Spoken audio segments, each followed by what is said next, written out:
There are gestures that change a man's destiny forever, and rarely are they born of reason. Billy Thompson watched the huge figure approaching down the dusty trail. The midday sun mercilessly lashed Arizona's arid valley, sending the air shivering in heat waves that distorted vision. Even through the hot mist, it was impossible not to notice the extraordinary size of the Apache woman who staggered toward her ranch. She was twice as tall as Billy, maybe more. Her shoulders as broad as a bull's moved with difficulty with each step, and even stooped by exhaustion, her presence dominated the barren landscape like a walking mountain. Her black hair clung to her sweaty face, and her traditional clothes were torn and stained with dried blood. In his arms, which looked like tree trunks, he cradled something wrapped in fabrics. Billy dropped the hammer on the wood of the fence he was repairing. The sound echoed through the silence of the valley, making the giant raise her eyes in his direction. For an instant, their gazes met through the distance and the dust. There was something in those eyes that Billy recognized immediately, the same quiet despair he had carried for years. The Apache woman staggered, and for a moment it seemed as if her immense mass would collapse like a felled tree. Billy dropped his tools and ran toward her, feeling like an ant running toward an injured bear.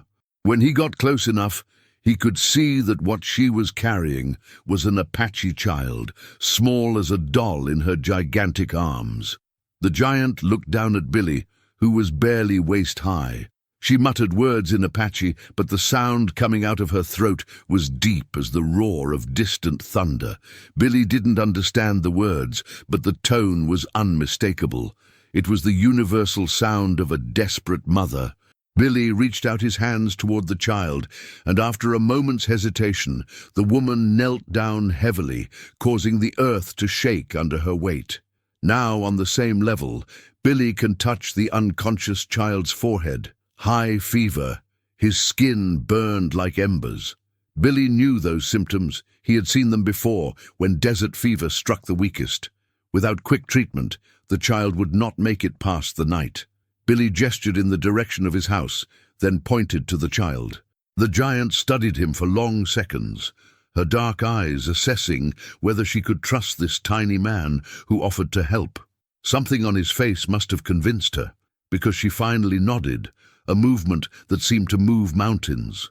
She followed him into the shade of her porch, where she sat heavily on the floor, not trusting that the planks would support her weight.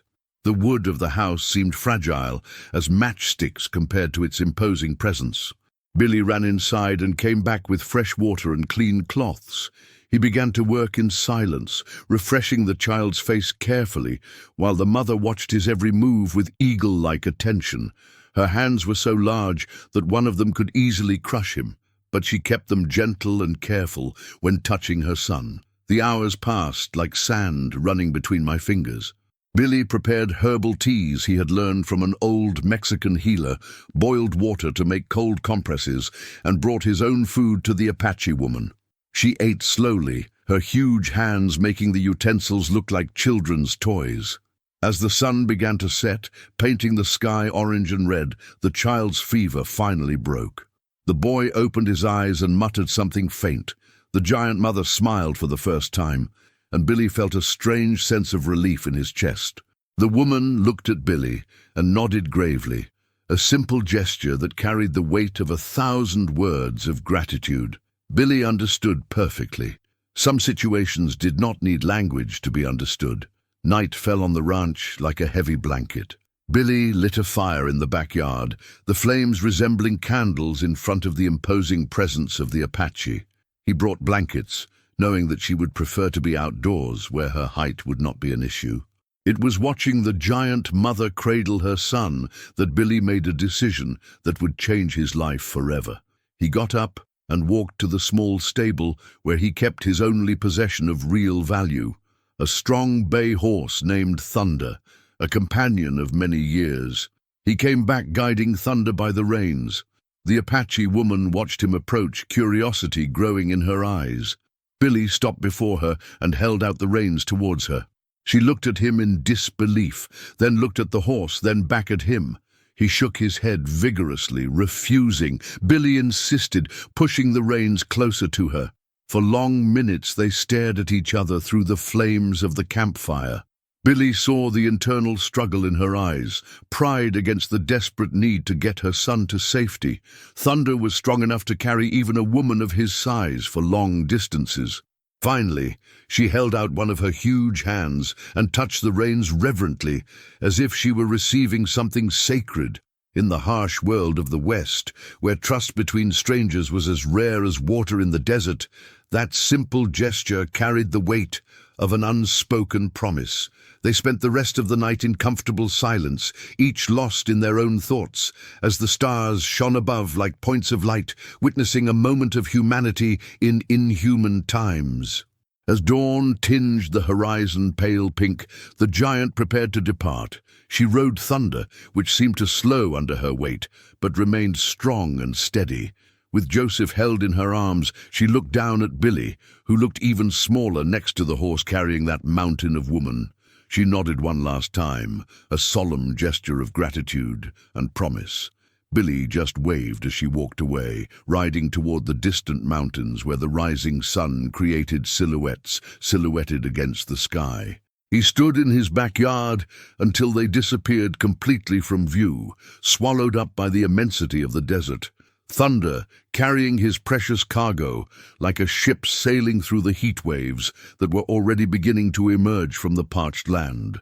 At that moment, Billy Thompson had no way of knowing that his act of kindness had planted the seeds of a storm that would arrive with the next dawn, bringing with it consequences that would test every fiber of his soul and forever change the meaning of the word honor in his life. The dawn brought more than light to the silent valley. Billy woke up to the strange sound of the wind carrying echoes that didn't belong here.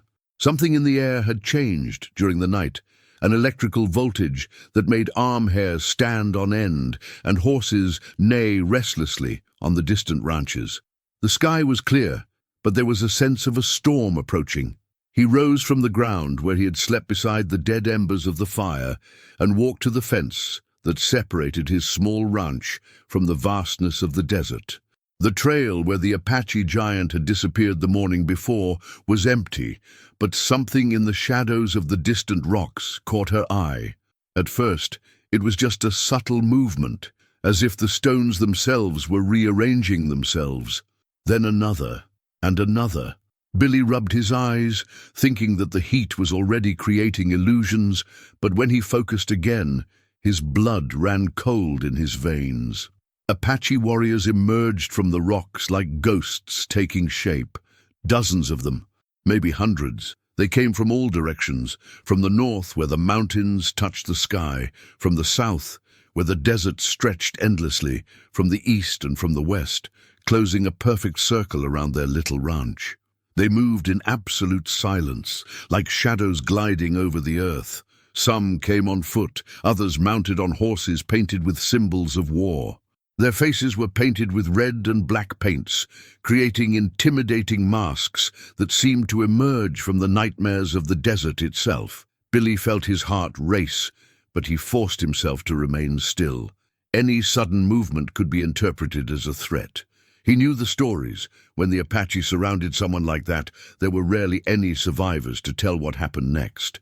The circle closed, slowly, meticulously. Billy can hear the muffled sound of hooves in the sand, the creaking of leather, the discreet jingle of weapons. They stopped at an even distance from their ranch, forming a perfect ring of silent warriors who watched him like predators studying their prey. The sun rose higher, and with it came the sweltering heat that made every breath an effort. Billy stood by the fence, sweat running down his back, but maintaining an upright posture. He knew that showing fear would be fatal. It was then that he heard the sound of hooves approaching from the opposite side of the circle. A murmur passed among the warriors, like wind through the dry leaves. They moved away slightly, opening a passage. Thunder appeared first, the bay horse Billy had given to the giant the night before. But it wasn't the Apache woman who was riding it now. He was a middle-aged Apache warrior, with ritual scars crossing his bare chest and eyes that seemed to have seen more battles than years of peace. Behind him, walking with steps that made the earth tremble, came the giant. Even in daylight, its size remained impressive. She carried her son in her arms, the boy now awake and alert, watching Billy with childlike curiosity. The warrior riding Thunder got off his horse with a fluid motion and walked until he stopped a few feet from Billy. The two men stared at each other for long seconds, each assessing the other. The Apache was clearly a leader. His poise, the subtle deferences of the other warriors, the confidence in his movements, all indicated authority. The giant approached and stood next to the warrior. Even he, who was tall by Apache standards, seemed small in the face of his imposing presence. She mumbled something in a low voice, words Billy didn't understand, but the tone was clearly explanatory. The warrior listened in silence, his eyes never leaving Billy's face. When she finished speaking, he nodded slowly and took a few steps forward. Billy forced himself to remain still, even as the Apache got close enough that he could see every detail of the war paintings on his face. The warrior studied him with the intensity of someone who was making a decision that would affect not just one life, but many. Finally, the Apache reached out and touched Billy's chest, right over the heart. It was a light touch, almost gentle, but loaded with meaning. Billy felt as if he were being weighed on an invisible scale, his soul being measured by criteria he didn't fully understand. The warrior withdrew his hand and retreated a few steps. He spoke a single word in Apache, clear and resonant. Billy didn't know what it meant, but from the sound it seemed important. The giant then approached, walking until she was in front of Billy. She knelt heavily, placing herself at his eye level, and held her son in her arms. The boy looked at Billy with big, curious eyes, then smiled, the innocent smile of a child who didn't understand the gravity of the situation around him. The giant mother gently touched her son's face, then pointed to Billy. He mumbled something in Apache to the child, who nodded gravely as if he were receiving an important lesson. She stood up and walked over to Thunder, removing something from the bags attached to the saddle. He returned, carrying an object wrapped in leather, something heavy and obviously valuable for the way he held it. He held out the package to Billy, who hesitated before accepting. When he undid the leather, it turned out to be an Apache spearhead, crafted with a precision and beauty that spoke of generations of craftsmanship. The blade shone even in the dim light, and the handle was decorated with symbols that seemed to tell a story. The lead warrior approached again and pointed to the spear, then to Billy, then to the other warriors. He spoke a few words in Apache, and Billy realized that all the other warriors were watching intently. The giant placed her hand on Billy's shoulder, a gesture that could have knocked him down easily, but it was done with maternal care. She looked into his eyes for a long moment, and Billy saw there a depth of gratitude that transcended any language barrier. The leading warrior mounted Thunder again and made a broad gesture with his arm. As if it was a combined signal, all the other warriors began to move, but not toward Billy. They drifted away, disappearing among the rocks and undergrowth with the same ghostly silence with which they had appeared. The giant was the last to leave. She turned once to look at Billy, nodded gravely, and then walked toward the mountains, carrying her son in her arms. His heavy footsteps kicked up small clouds of dust that shone golden in the morning light. Within minutes, Billy was alone again. The valley had returned to its usual silence, as if 100 Apache warriors had never been there. Only the marks in the sand and the spear in his hands proved that this had not been a dream. Billy looked at the gun he was holding. It was more than just a spear. It was a symbol, a pact, a promise. He knew instinctively that his life had changed forever in that moment, though he still didn't fully understand how or why. The sun continued its relentless journey across the sky, and Billy stood in his backyard, holding the Apache spear and trying to process what had happened. Something told him that this was only the beginning of a much larger story, the next chapters of which were yet to be written in the great iron and blood book of the Wild West. The days that followed brought a strange peace to the valley, like the stillness that precedes earthquakes. Billy kept the Apache spear indoors, but his presence seemed to radiate an energy that transformed every corner of the small ranch. He resumed his routine activities, repairing the fence, taking care of the vegetable garden, organizing the tools. But he knew that something fundamental had changed in his life. It was on the third morning after the encounter with the warriors that Billy noticed the first signs that his new situation had not gone unnoticed. Horsemen appeared on the horizon, distant silhouettes that moved with definite purpose toward their ranch. They were not Apache. Billy immediately recognized the rigid posture in the saddle, the light clothes that contrasted with the arid environment, the military formation of the knights. Soldiers from the American Army, and by the number, almost a dozen, did not come just for a social visit. The leader of the group was a middle-aged officer, with sunburned face and eyes that had seen many battles. His jerrycans indicated the rank of captain, and the way the other soldiers positioned themselves behind him showed discipline and respect for authority. The soldiers surrounded Billy's ranch differently from the Apache, where the warriors had been silent and ghostly. These were noisy and ostentatious. Horses neighing, equipment tinkling, loud voices cutting through the morning air. The captain dismounted and walked over to Billy with measured steps. His hand rested casually on the hilt of the holstered pistol, a gesture that seemed natural but carried a clear message. Billy stood by the doorway, watching the approach with increasing caution. The officer stopped a few feet away and studied Billy with cold, calculating eyes. There was something in his expression that spoke of suspicions already formed, conclusions already drawn. Billy felt a shiver of apprehension run down his spine. The captain waved to one of his men, who approached carrying an official paper. The document was unfolded with a dry crack, and Billy could see that it was covered in words written in black ink and official stamps. The soldier began to read aloud, formal and threatening words that echoed through the silent valley.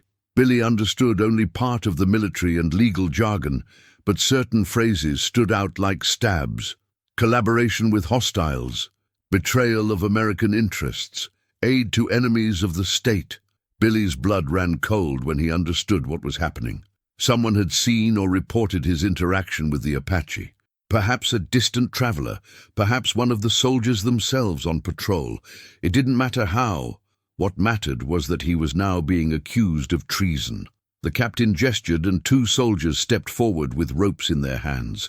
Billy instinctively retreated, but stopped when he saw other soldiers draw their weapons. The circle closed again around him, but this time with very different intentions.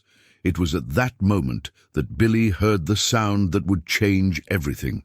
A low, deep roar echoed through the surrounding mountains. It wasn't wind, it wasn't animal. It was the sound of human voices chanting something that sounded like a war song. The sound grew, multiplying, until it became a ghostly chorus that reverberated through the rocks. The soldiers immediately stopped what they were doing. Hands flew to the guns, eyes nervously scanned the horizon. The captain raised his hand, ordering absolute silence, as he tried to locate the source of the menacing sound.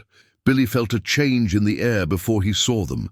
It was as if the landscape itself was transforming, shadows moving where before there was only stone and sand.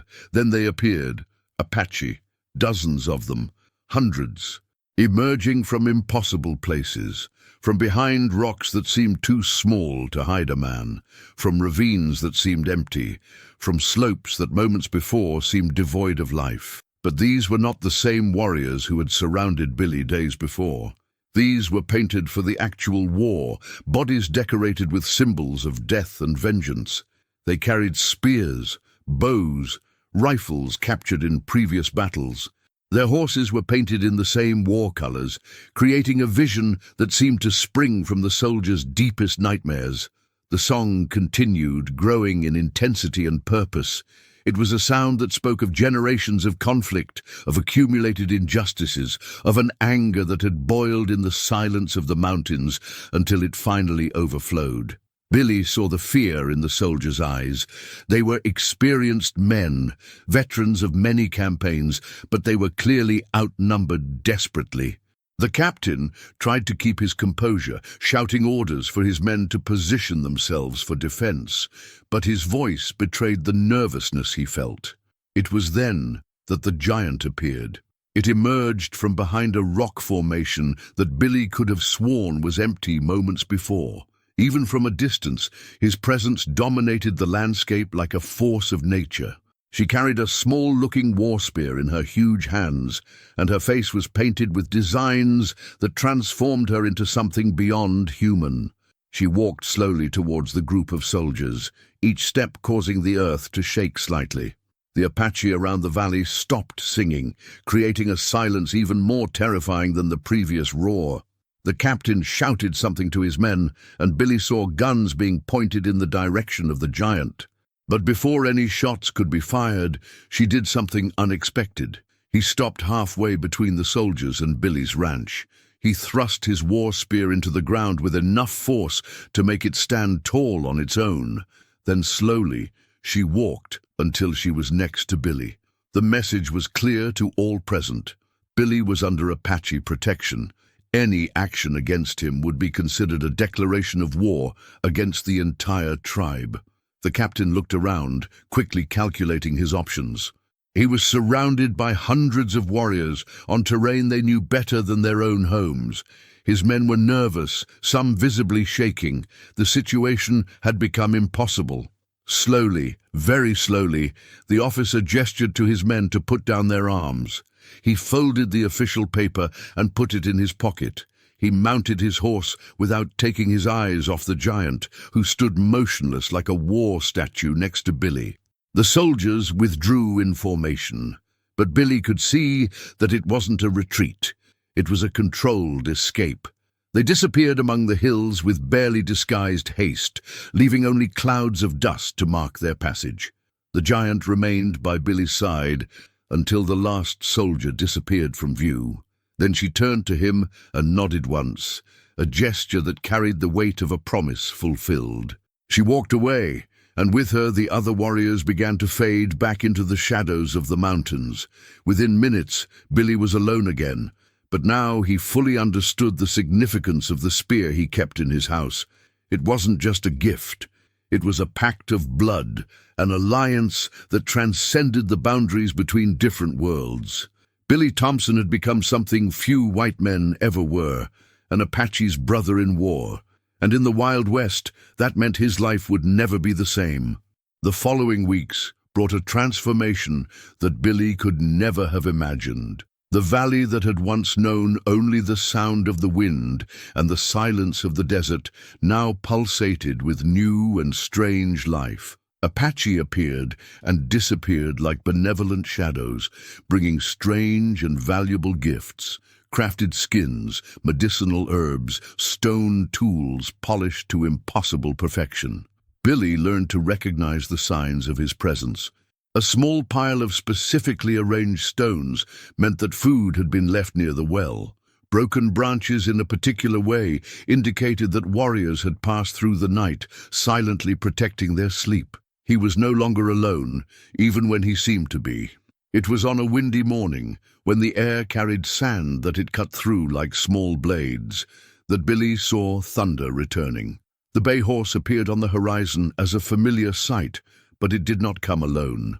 The giant Apache walked alongside the animal, and behind her followed a small entourage that made Billy's heart race. Other settlers, white men, women, even children. They came in makeshift wagons, dusty clothes along the long route, faces marked by a mixture of hope and despair that Billy knew well. Refugee. People who had lost everything in the endless wars between settlers and natives, or who were simply looking for a place where they could start over away from the violence that plagued the borders. The giant approached Billy and gestured towards the newcomers. Her eyes spoke of an understanding that transcended words. She had brought those people because she knew Billy understood what it meant to be lost and in need of help. Among the refugees, Billy recognized familiar faces. A family of farmers whose ranch had been attacked by bandits months earlier. An elderly blacksmith who had lost everything in a fire. A widow with 2 young children who had nowhere to go. after her husband's death. The giant pointed to Billy, then to the land around the ranch, making sweeping gestures that spanned the entire valley. The message was clear. This place was under Apache protection, and everyone Billy accepted would be considered part of that protection. Billy looked at the tired, hopeful faces before him. She saw children hiding behind their mothers' skirts, proud men who had swallowed their pride to accept help, women who carried in their eyes the weight of immense losses. He nodded to the giant. She smiled, the first time Billy had seen her smile fully, and gestured for the refugees to come closer. The days that followed were a whirlwind of activity. Billy shared his tools, taught the men how to repair damaged equipment, showed the women where to find the best water sources. The children ran through the valley, their laughter echoing among the rocks like long-forgotten music. Slowly, a community began to take shape. Simple huts were erected using techniques that Billy had learned by observing Apache constructions. Vegetable gardens were planted in places, protected from the wind. A community well was dug in the center of the small settlement, and always, in the shadows of the mountains, Billy knew that silent guardians watched and protected. The giant came to visit him regularly, sometimes accompanied by her son Joseph, who now ran vigorously among the other children in the valley. The boy had become a bridge between worlds, playing equally with white and Apache children, speaking mixed words of English and Apache that made everyone laugh. It was on one of these visits that Billy understood the true meaning of what had happened. The giant brought with her an Apache elder, a man whose age seemed incalculable and whose eyes bore the wisdom of generations. The elder studied Billy for long minutes, then walked through the small settlement, observing how whites and Apache coexisted peacefully. He saw children of both peoples playing together. He saw adults exchanging knowledge and techniques. He saw something that rarely existed in those turbulent times: true harmony. When he returned, the old man spoke a few words in Apache to the giantess, who nodded solemnly. She walked over to Billy and placed her huge hands on his shoulders, looking directly into his eyes. At that moment, Billy understood that he had become something very rare in the Wild West, a builder of bridges between worlds that seemed destined for eternal war. His simple gesture of giving a horse to a desperate mother had planted the seed of something much greater. Months passed, and the small valley became known among travelers as a place where people of all kinds could find safety and fresh starts. Families arrived in worn-out wagons, merchants made rest stops, even wounded soldiers were treated without question about which side they served. Billy watched all of this from his reconstructed porch, now enlarged to accommodate frequent visitors. The Apache spear stood in place of honor in his home, but he rarely needed to remember its meaning. Protection was everywhere, invisible but constant.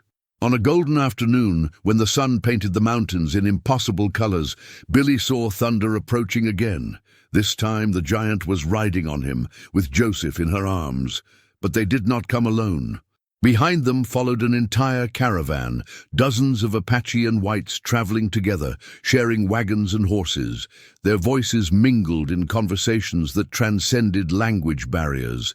The giant dismounted before Billy and held Thunder back to him. Billy shook his head, gesturing that the horse should stay with her, but she insisted. Finally, he understood. Thunder had become a symbol of trust that circulated between them, always returning, always strengthening the bonds that bound these unlikely people together. Joseph ran to Billy and embraced him with the innocent joy of childhood. He spoke a mixture of Apache and English, telling about his journey, about the places he had seen, about the people he had met. The giant watched the interaction with bright eyes of maternal pride. Then he looked around the valley, seeing the thriving community that had grown from that simple gesture of kindness. She nodded to Billy with the gravity of someone who recognizes something sacred. That night, for the first time since he had arrived in the valley, Billy did not sleep alone. Families camped around their ranch, children fell asleep under the stars, and the low conversations of adults mingled with the eternal sound of the wind in the mountains. Billy lay in his simple bed, listening to the sounds of human life around his home. He thought of the horse he had given without hesitation, of the giant who saved his son, of the warriors who protected his life, of the families who found hope in his valley. He understood then that sometimes a single act of kindness can change not only a life, but create ripples that spread through generations. That true wealth is not in what you own, but in what you share. That honor does not come from victories in battles, but from bridges built between human hearts. The valley slept peacefully that night, protected by unseen warriors and blessed by the quiet strength of people who chose to trust each other despite all reasons not to. And in the surrounding mountains, the wind carried stories of hope that would spread throughout the Wild West, whispering to future travelers about a place where the impossible had become real, where kindness had conquered fear, and where different peoples had learned that sharing the same dreams was more important than sharing the same skin color. Billy Thompson had given a horse to a giant Apache woman. In return, he had received something far more valuable, the chance to prove that even in the cruelest world, the human heart could still choose compassion over revenge, unity over division, love over hate. And that, in the end, made all the difference.